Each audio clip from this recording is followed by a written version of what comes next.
Now, on our second lead story today, Burkina Faso's former ruling party, the CDP, is worried at how they're being treated by the current regime led by incumbent President Roch Marc Kabore. There are conflicting reports over the situation in the country as this comes barely a week after its former prime minister, who was also a member of CDP, Mr. Adolphe Tiao, was arrested.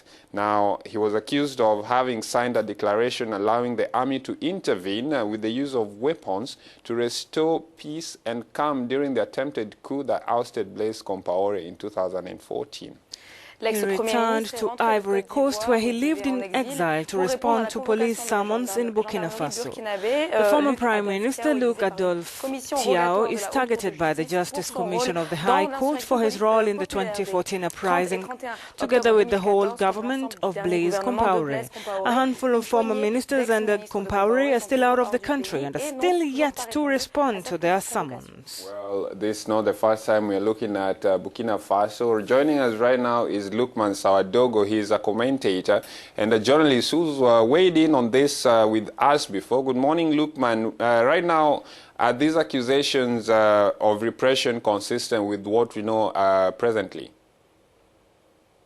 Leur affirmation est conforme à un certain nombre de faits parce que les anciens ministres du gouvernement Blaise Compaoré qui étaient mis en accusation par le Conseil national de la transition, donc se sont vus convoqués, auditionnés par la gendarmerie, et dans la foulée donc de la préparation de ce congrès. Vous savez aussi, parmi ces ministres-là, la plupart sont des cadres du CDP, donc de ce parti.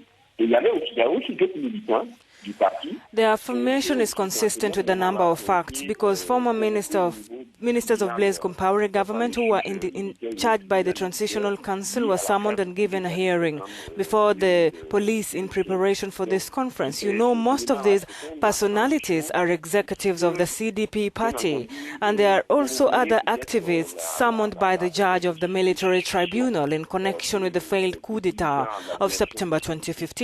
All these elements seem to corroborate the suspicions of the leaders of the CDP, so I can say that it is consistent with the facts, but is it true? Because justice can have taken its time, but the facts are real. Now, Luc, several personalities alongside Adolphe Tiao have also been arrested.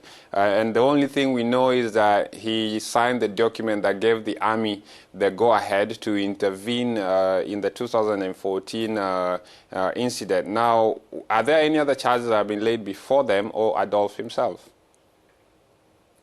Lui aussi, Luc Adolphe Tiao est mis en accusation dans le cadre, bien entendu, des manifestations de l'insurrection populaire des 30 et 31 octobre. Luc Adolphe Tiao was charged in the popular uprising of the 30th and 31st of October and is accused of having signed the supplementary requisition which moved the armed forces into action, subsequently leading to deaths. He is charged in this case, but next to that is the entire government for participating in the October 22nd to 29th Council of Ministers meeting, during which a proposal was made and a decision taken to amend Article 35 of the Constitution, and they were all charged with high treason. So understand that there are close to 16 ministers affected by this situation, but it's true that not all of them are in jail.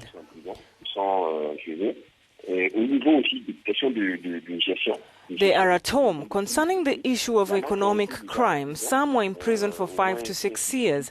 There are mayors who are in prison as well as leaders of the former majority party. Well, former Burkina Faso President Blaise Compaoré sought refuge in Ivory Coast, and he is now a citizen of the country.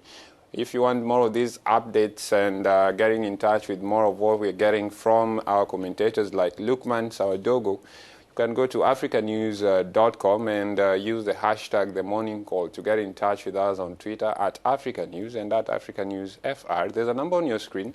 Use it to also get in touch with us with the best way you see fit. We'll be right back on the second part of this edition of The Morning Call. Stay with us.